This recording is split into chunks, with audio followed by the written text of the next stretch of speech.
Hi everyone, welcome.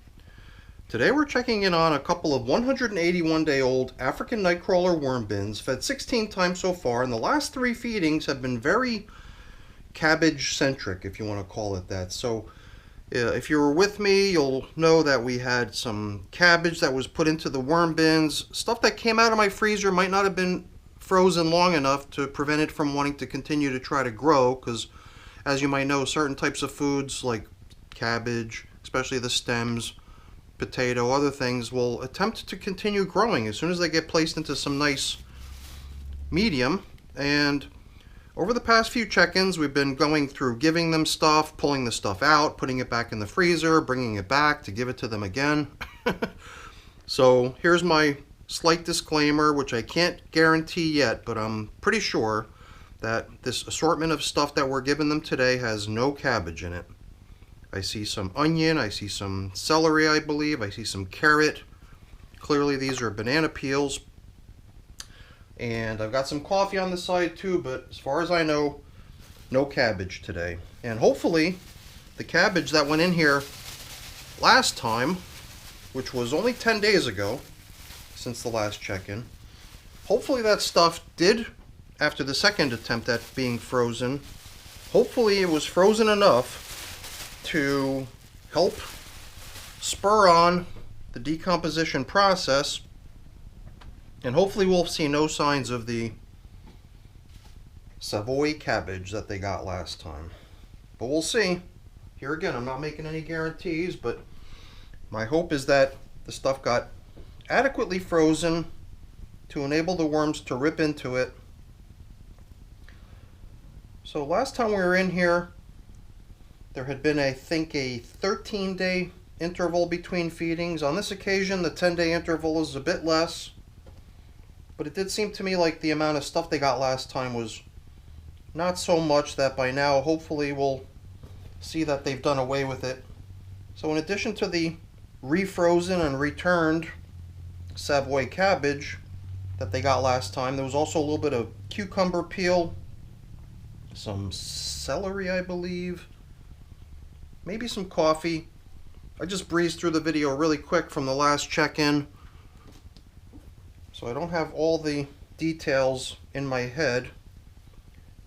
But as far as details go, we've already talked about the age, 181 days old. 182 tomorrow is the point at which these systems reach 6 months of age, because 182 is exactly 26 weeks, which is exactly half a year. And I figured let's try to step away from this compulsion to try to make things fall onto round numbers. I mean, I like to check in on systems when they hit certain round milestone days in service. So like a system that just reached 100 days in service, such as one of my set it and forget it buckets did 5 days ago, and the other one was 5 days behind. So technically the cotton set it and forget it system is now 100 days of age, but we already sort of announced that during the last check-in a few days ago, so we're not going to be visiting in on them today. They already kind of got their little pat on the back and their little celebration acknowledgement when we checked in on them a couple days ago. So now I did see a little bit of green here. This could be some of the celery that they got last time.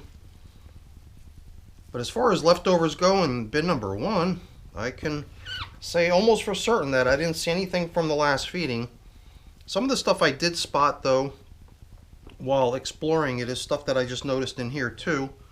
I just noticed the stem of a banana, but I kind of breezed right by it with no real intention of pointing it out or recognizing it. But as long as we were on the topic of leftovers, there was banana fed to these systems over the course of a few feedings, and even last time we were bumping into banana peels and banana stems. And well, they're getting more banana peels today. This right here I do recognize as the stem of a banana, but look how far gone that is. That's got to go back perhaps a couple months.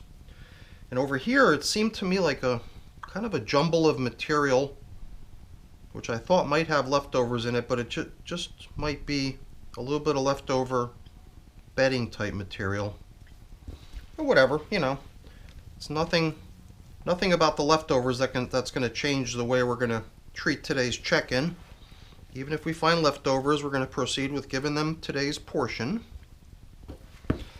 And I think we're almost at the point where we can proceed with giving them their lovely assortment of yummy foods that we came down here with. And I'm kind of happy to say now that I think we're finally at the end of the road with regards to trying to compost away a bunch of Savoy cabbage.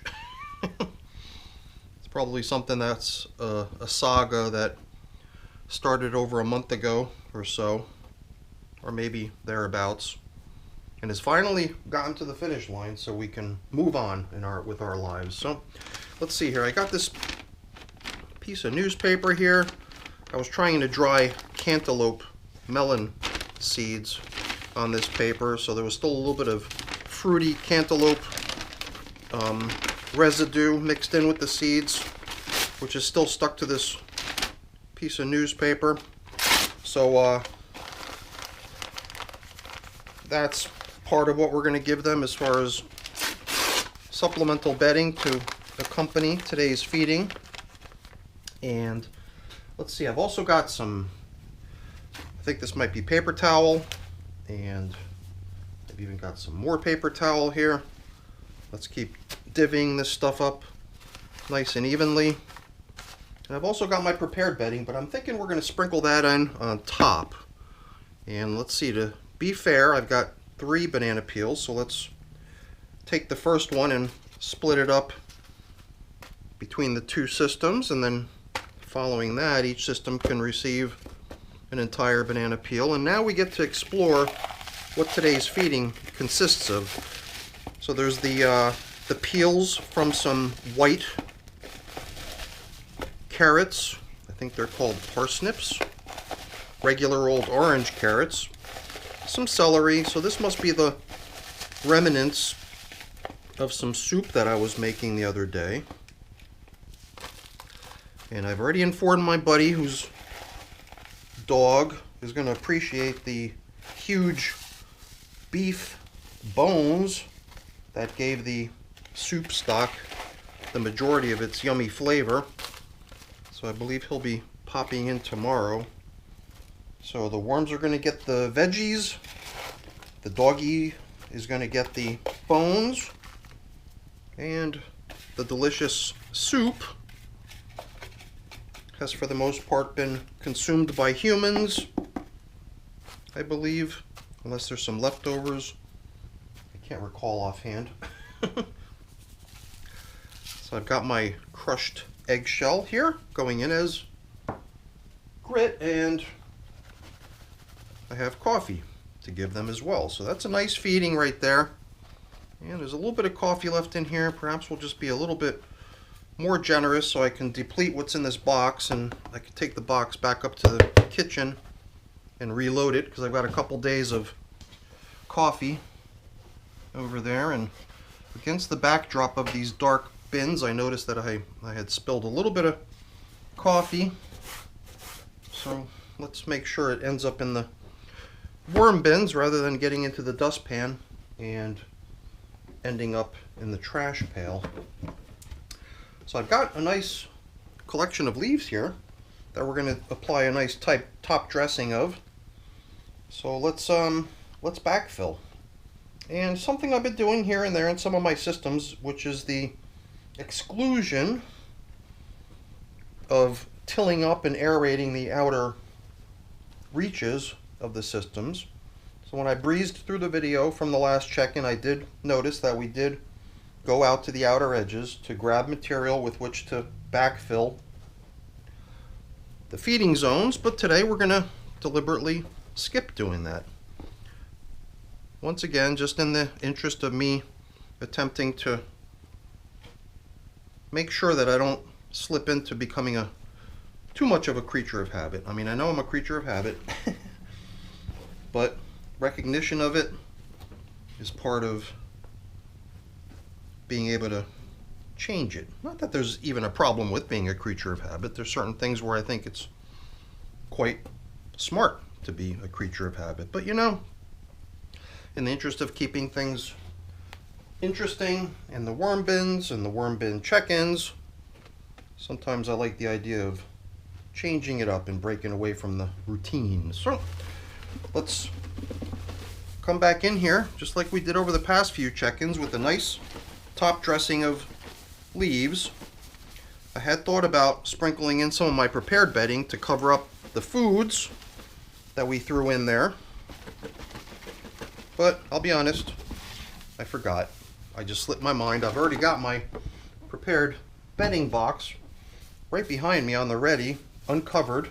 So I certainly did have the intention of putting in some lovely shredded paper cardboard and leaf mixture, but as we see often here on my channel, I have a tendency to forget things sometimes, and once again I skipped a step. And as many of you know, when I skip a step, in most cases there's no going back to correct it. It's just something I'm going to have to live with. So that's it for the check-in, everyone. Hopefully you enjoyed it. If you did, as always, please don't forget to leave me a quick thumbs up before you go. That's always really appreciated. And if you haven't done so already, please also consider subscribing to the channel. That's very much appreciated as well. All right, everyone. Thanks for watching. Have a great day. Bye now.